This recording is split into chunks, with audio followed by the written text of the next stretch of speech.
Welcome to How to Talk to Kids About Anything with Dr. Robyn Silverman, a podcast loaded with practical tips, powerful scripts, personal stories, and simple steps to make even the toughest conversations easier. So get ready to get the information you need to make the impact you want from someone you trust, your friend, parenting expert, Dr. Robyn Silverman. Hello and welcome to How to Talk to Kids About Anything, where we give you the tips, scripts, stories, and steps to make even the toughest conversations easier. I'm so honored to be your host, Dr. Robyn Silverman, child and teen development specialist, author, and speaker, and most importantly, parent of two great kids who give me the opportunity to love, learn, and grow every single day, whether I want to or not. Believe me, I get it. It's not always easy, but we're in this together, and we have some great people helping us along the way. Now let's talk about family. That word can mean different things to different people. While media outlets from TV shows to movies to the press are becoming better at highlighting different types of families, the traditional mom, dad, kid family still seems to be the default. Even when watching animated children's movies where one parent dies before the adventure begins, the implied family structure typically starts as a mom, dad, and child. This sends a message about what is supposedly normal. And with children naturally wired to want to belong, perceiving your family as different can make a child feel less than. Let's aim to change this by being more inclusive in our conversations and explanations of what alternative families look like. We have spoken in the past about blended families and some about adoption, and today I'd like to go deeper into adoption as well as some other family structures like gay and lesbian parenting with someone who has been studying diversity in families for quite a while, Dr. Abbie Goldberg. Abbie E. Goldberg is a professor in the Department of Psychology at Clark University in Worcester, Massachusetts, where she also currently serves as the Director of Women and Gender Studies and is the current holder of the Jan and Larry Landry Endowed Chair. Dr. Goldberg is an internationally recognized scholar, speaker, and consultant who is regularly interviewed by media outlets, including the New York Times, The Atlantic, the Boston Globe, the New York Magazine.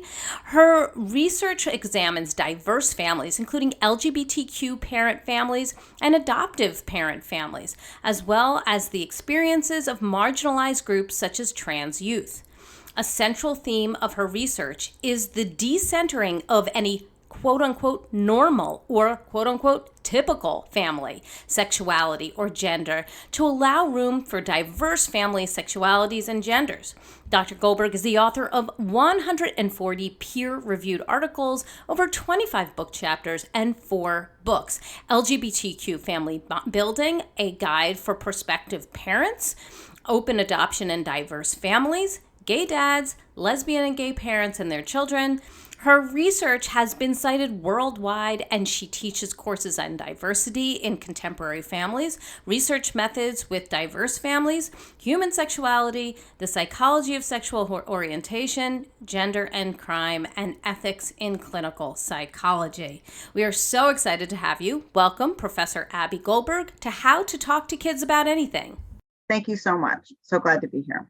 Well, I'm glad you're here, but before we jump into everything, can you tell us what gets you up in the morning and what got you so interested in studying different types of families, from families created through adoption to two mom or two dad families? Yes. So I started graduate school, this is the very short version, and in the late 90s, and really was struck by how the research on families was really about a mom and a dad with biologically related kids. And I was studying the transition of parenthood. What happens when folks become parents for the first time? And everything that I read was really about folks who were having biological children in the context of a heterosexual relationship, which really struck me. So I started my first big study, which was the transition of parenthood for lesbian couples. So these were female couples who used donor insemination to become parents. Because what I knew from my own family and from my friends is that families are really diverse, and that the research just didn't catch up with the lived reality of families that I experienced in my everyday life. So I wanted to start changing that. And that really was the beginning of kind of a whole career of looking at different kinds of families with all different kinds of permutations and combinations. And, one question led to another question, which led to another question. It's so interesting. And I agree with you. I was at school at the same time as you were when I was getting my Ph.D. at Tufts University and studying families through the lens of children's literature at that time, and looking at how things changed in children's literature. Were there books that were starting to reflect different types of families? We probably all remember the Heather Has Two Mommies, and it wasn't a mom-dad situation. We also had like a single parent, and it started to show it, but it really took a long time to re-reflect it. So why would you say the traditional family is said to be made up of mom, dad, child as the default? Is it census figures that report that the percentage of families is comprised that way? Is it the majority? Is it the default because that's the way it's always been? What is the reason for the traditional family to be called the traditional family when we know there's so many different kinds?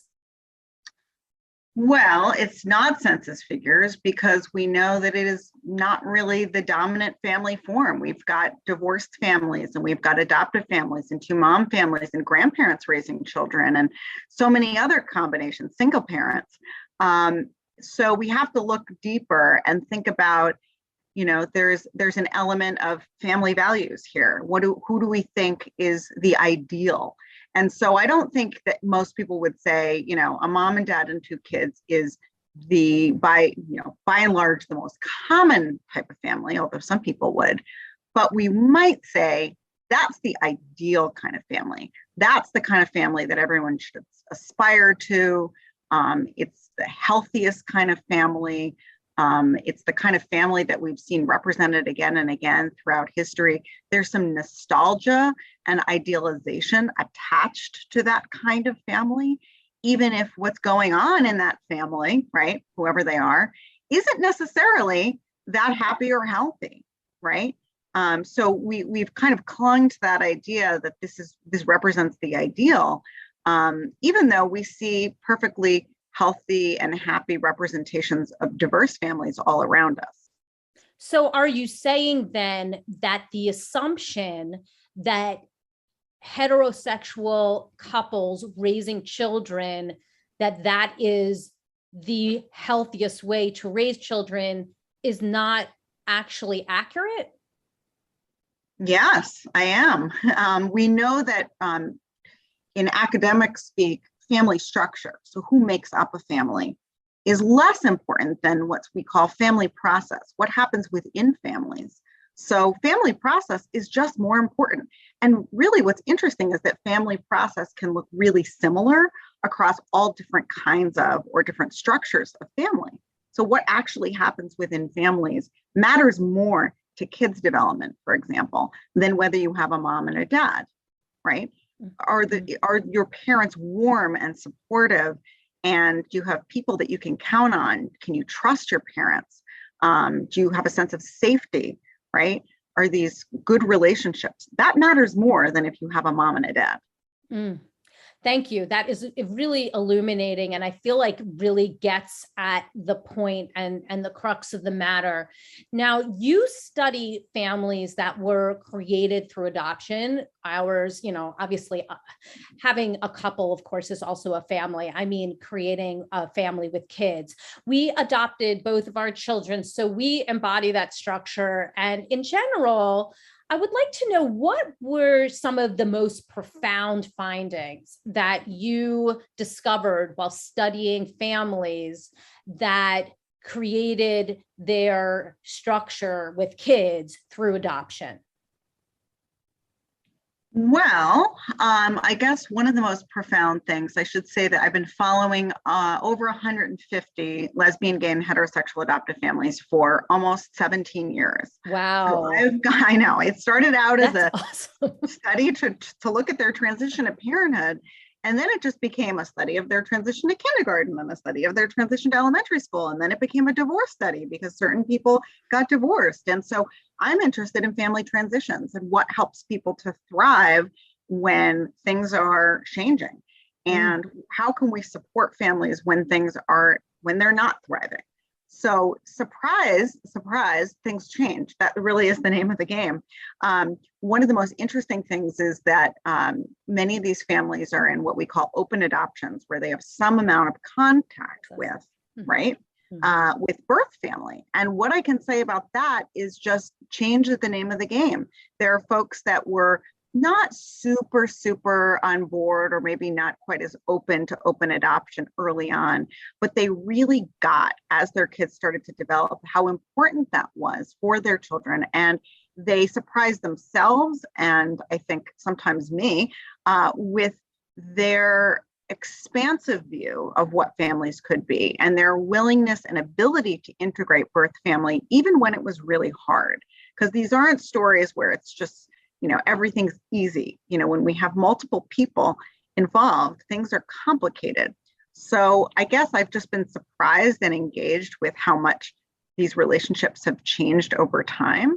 And families' willingness to do things that maybe are hard for parents, but really they believe are good for their kids. It's fascinating to me on every level, and professional level and personal level, in terms of me living that very much. One of the discoveries that has been made over and over again in adoption research is that kids need an origin story to understand where they came from and who they are. I would love for you to talk about some of these details we're supposed to be providing in an origin story. For example, what is an origin story? When does it start? How far back should we kind of be going with it? For people who are talking about an adoption story or an origin story with their children, so that they get really what they need in order to thrive and be really healthy kids. Those are great questions. I think that a lot of, I will not put this on adoptive parents, because I think a lot of the advice has come from agencies and other folks to tell origin stories that are really happy. And I'm not saying you shouldn't tell an origin story that is upbeat and positive, but we have to really be careful with kids not to lie.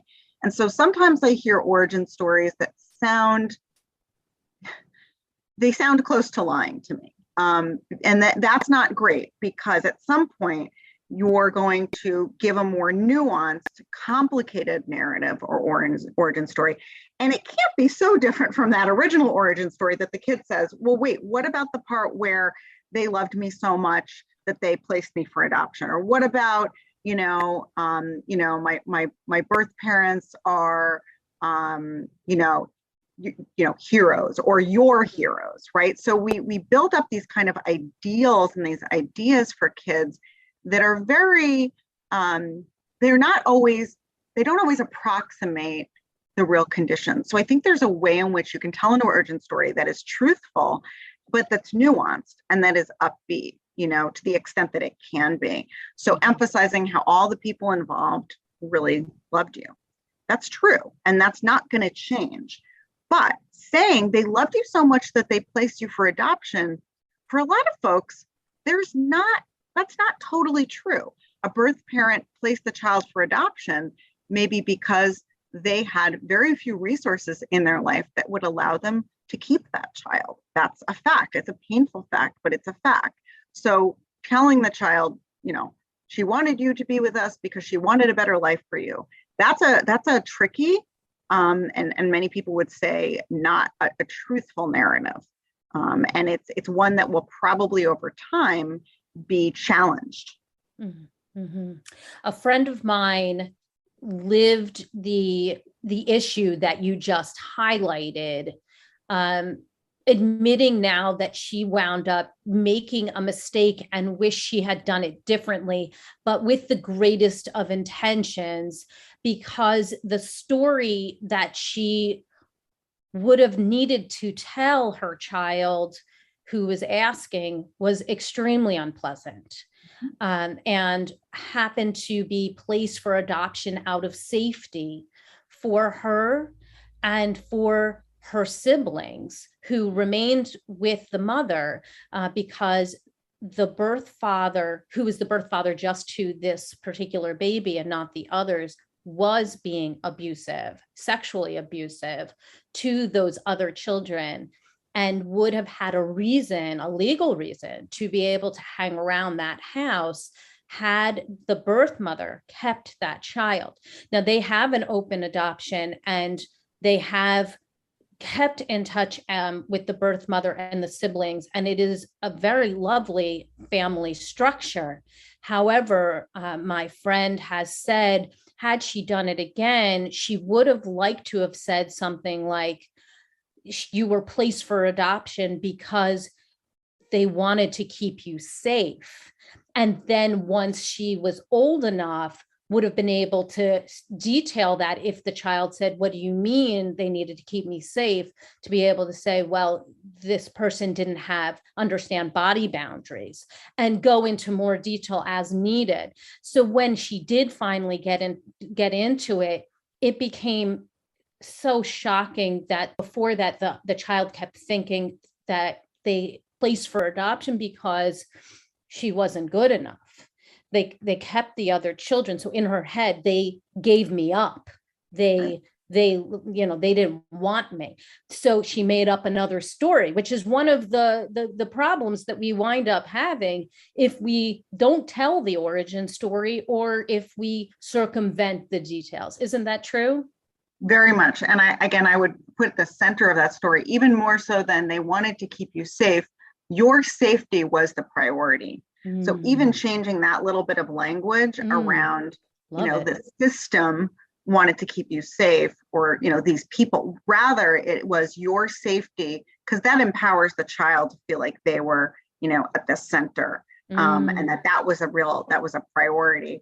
And I think so many children who find out that their birth parents had other children do take that on and say, they kept these other children. What was so terrible about me? And again, the little tweaks in language that we can make about your birth mother couldn't take care of you at that time, couldn't take on another child at that time, being really specific around the circumstances that led to that placement. So it's because it's a lie to say your birth parents couldn't take care of children, right? They had two other children. So how does then the child internalize that? So rather it's, they couldn't take care of you at that time. Or it was really challenging at that time.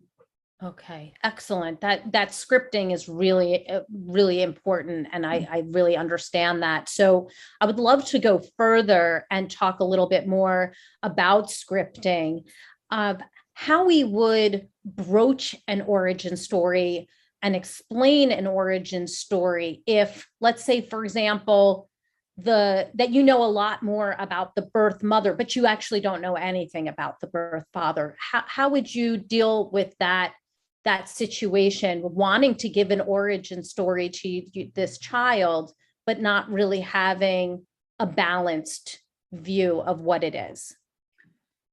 I would probably say that, we know a lot more about your birth mom than your birth dad. We don't know a lot. And as the child gets older, there's usually parents can assure their child, that they will access more information as their child might want that or need that, and if it is accessible. Now, adoptive parents may have knowledge that the birth father in ways that they don't feel is positive. But ultimately, let's say that the birth father is incarcerated, for example. That's actually information that, again, as developmentally appropriate, a child should have access to as they grow. The kind of working knowledge is that you work with a child's developmental stage as you share information. And again, you want to make sure that you're never changing the story. You're only allowing the story to become more nuanced and process those details with that child. So initially it might be, we don't know a lot about the birth father. I'm assuming that's true.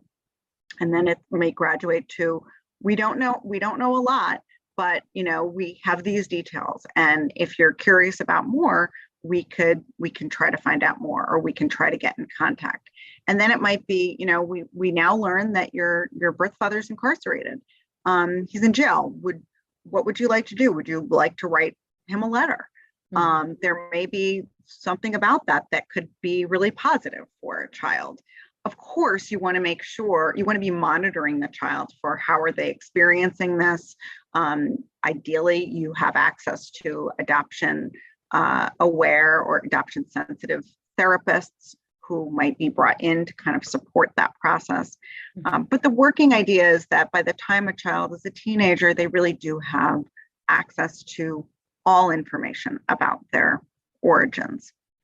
Okay. And then what about the parents? And I have a lot of friends in this situation that they know very little at all, because the children were adopted internationally and they just were not given information. They didn't have it.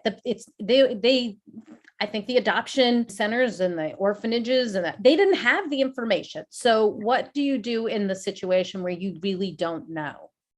Well, first of all, I think it's so important to validate for the child how painful and frustrating that is. The loss of that information is profound. And as adoptive parents, we are, or they are, sort of part of that system, right? Like, adoptive parents take on that reality and have to grapple with how to manage it, right? Parents have to figure out what they're going to do with that.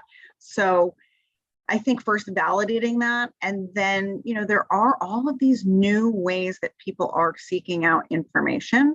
It may not be about, say, birth parents or origins, but many internationally adopted kids, when they get to young adulthood, they really want to do genealogy and they want to do 23andMe, and that can be a way in to at least having access to some information about identity, right? Who am I?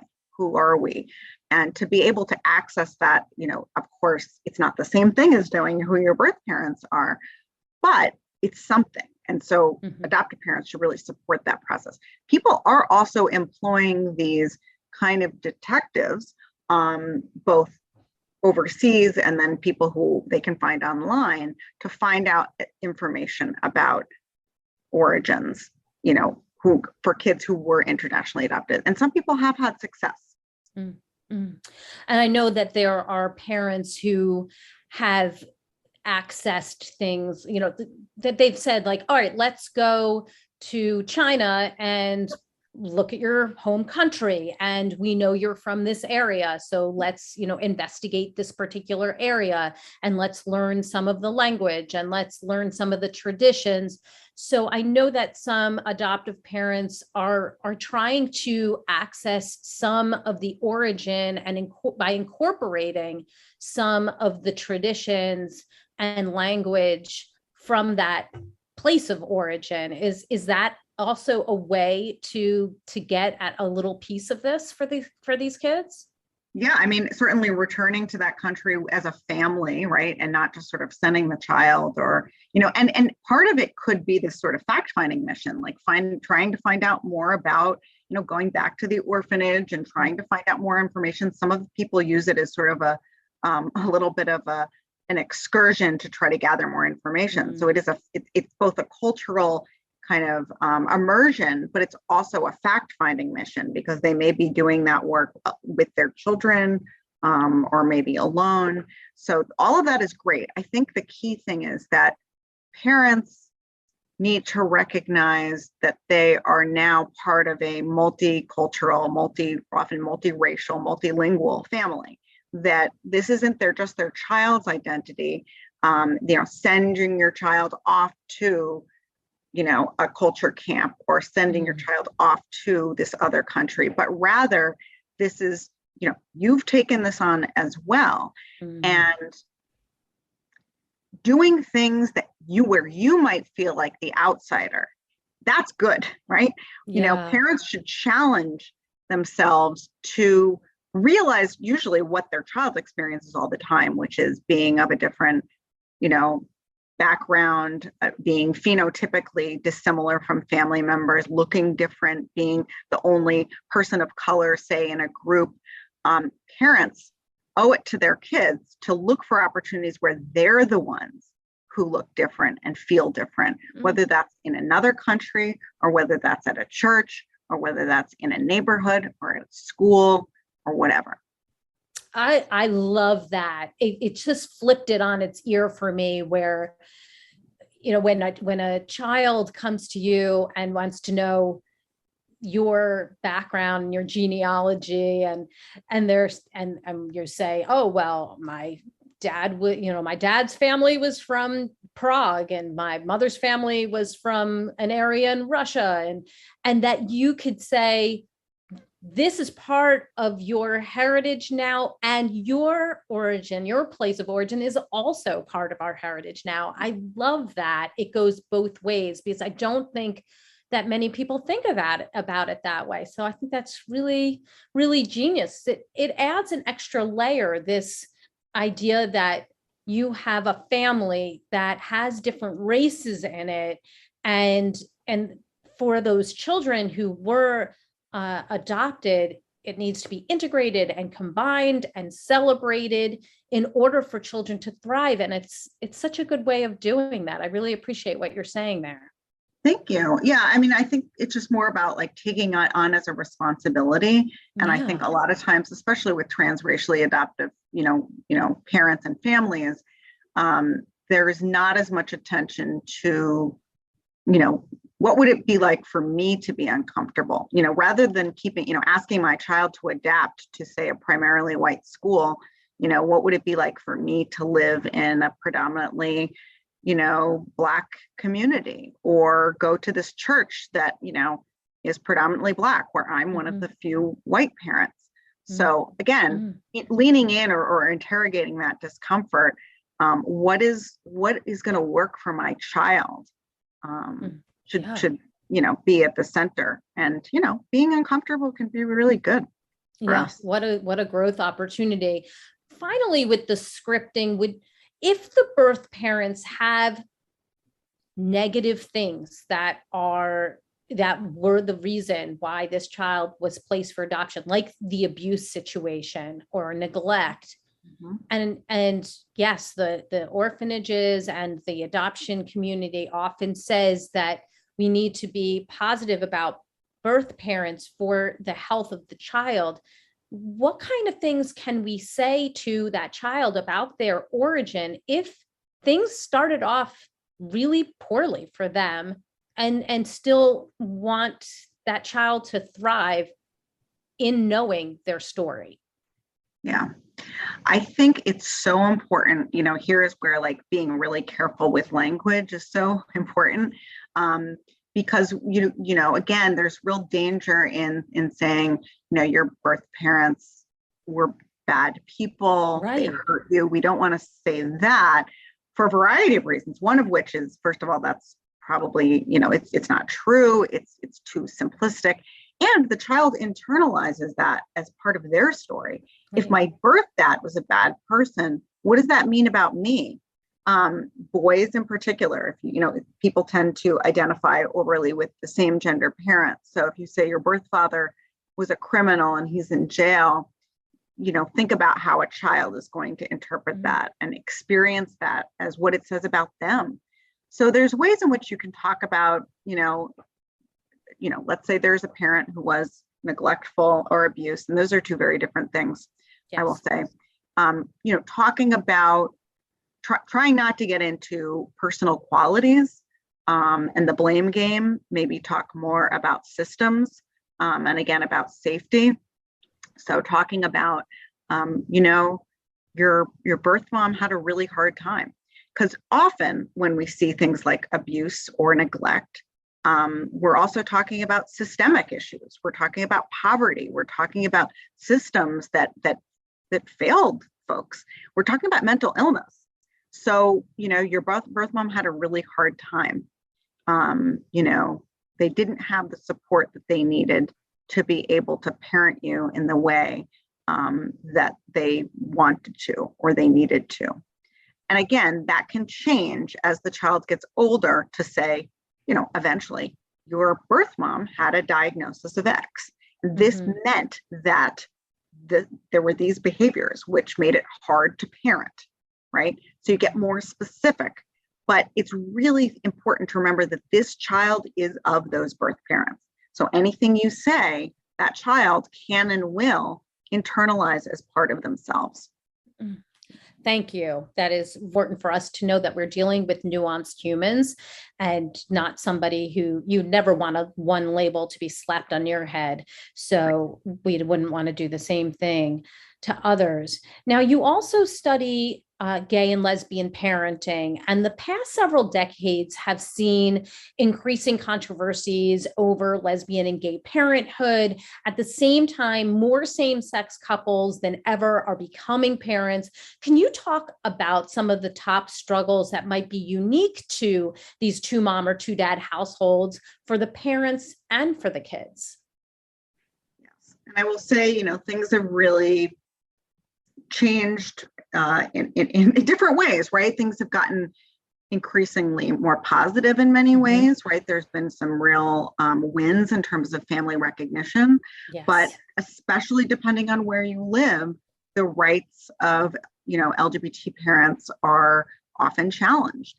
And I have a book that's coming out this spring that's really a guide to folks who want to be parents who are LGBT to kind of anticipate those earlier. So it really gets at these, what are the things that you need to think about? So, first of all, so much about sort of what is challenging depends on where you live. If you live in a community that is supportive and affirming, where there's a lot of other LGBT parent families, you're going to have a really different experience than you're living in, say, a red state where your child is the only child with two dads, right? So that really matters. One other thing that matters is how much money do you have? How much money do you have to opt into certain environments? Say, place your child in private school if you feel like the public school is not a good fit, or choose where you live, maybe choosing to live in a more progressive community. Do you have much choice about where you land? So those things really matter. And of course, families will often have a harder time if they are dealing with other marginalized identities, if they're parents or children of color, if there's also other issues, disabilities. But the biggest challenges folks face is, not understanding their families, right? The idea that their children and they are somehow less than because they're gay. So kids may be teased. They may be told, for example, you don't have a dad, you don't have a dad, you're not part of a real family, or two women can't get married, or my grandparents say ... Those are some of the things that children at least might encounter in the early years. And so in order for us and the people who are listening to this podcast, who are people who want to talk to their kids about all different tough topics, if we want to create a more understanding world for diverse families, like the gay and lesbian parents you've studied, how might those who are listening, who have maybe a more traditional, the mom, dad household or a single parent household, talk to their kids about two mom or two dad households if their child is asking something like, why does Josie have two mommies, or why do I have two daddies instead of a mom and a dad, or those kinds of questions? How can we talk to kids about that so that they're more understanding and less likely to be the ones who are teasing and making people feel inferior? So two things. One is to kind of re-emphasize for kids how diverse families are to begin with, right? Highlight for them that two dad family is actually just one of a whole range of different kinds of families that exist, right? So yeah, some people have two dads, some people live with a grandparent who really loves them and takes care of them. Some people are raised by a single mom or a single dad. Some people have, three parents. Maybe they have divorced parents and one of them is remarried, right? Helping kids to know that, yeah, this is part of a spectrum of different kinds of families. And then really emphasizing that piece about process versus structure. So, well, families are really defined by who loves you and who you spend time with, not, the gender of parents. So getting them to understand what makes a family. Well, this is what makes a family. Families are people who do things together, and families are people who care about each other, and families, one could argue against this, are people who live together, right? Mm-hmm. So you want to help kids to expand their idea of what is a family, to think about what families are to each other, what actually defines people as being family. And if the conversation goes deeper and the child asks something like, how do two dad families or two mom families have kids? How would you answer that question? I would say, some families have to count on other people outside of the family to help them make a family. And you could then go deeper into that, and you could talk about adoption, right? There are these other people. And you could talk about sperm donation, right? And you could get into, there's some great books that help kids to understand some of those issues. So Corey Silverberg has a couple of children's books that talk about donor insemination, for example, and there's a range of adoption books that talk about birth parents, but helping them to understand that sometimes families need a little help from people outside of the family to have a child, or that, to kind of expand the way that kids are thinking a little bit. Excellent. Okay. So that's really helpful. It's funny. I had kind of the inverse situation with my children who were adopted, and we wound up getting into the sex conversation after my daughter was like, and so when I want to have a child, I go to the doctor and, and have the doctor help me, or will I adopt? And I was like, wait a second, you actually aren't aware of what a lot of people do. And when she was much younger, we had quite the conversation that went on a long time. One of my favorite conversations we ever had, uncomfortable, but really amazing. But it was funny, she had a different idea of how this worked and how people created families. You could certainly start with that. You could say many people start this way, and here's some other ways, and that's fine. It really depends on how old the kid is, how much can they really understand about how people often have children. But actually, a lot of adopted kids are really first, just to your point, introduced to the idea of sex when they start saying, wait a second, okay, I know how I got here, but they actually don't have much of an understanding how most other kids got here. Right. Exactly. So we wound up having the inverse, but and it was great. It was a great conversation, but it's interesting because usually people think they have to start with one to get to the other. They don't. You can start wherever you want. Especially since all of these different ways of forming a family are great. Fine, just ways. One is not better than the other. Okay, so can you give us your top tip? What would you want people to come away with after listening to what you have to say and reading your books or your studies about diverse families and how we should be talking to kids about them?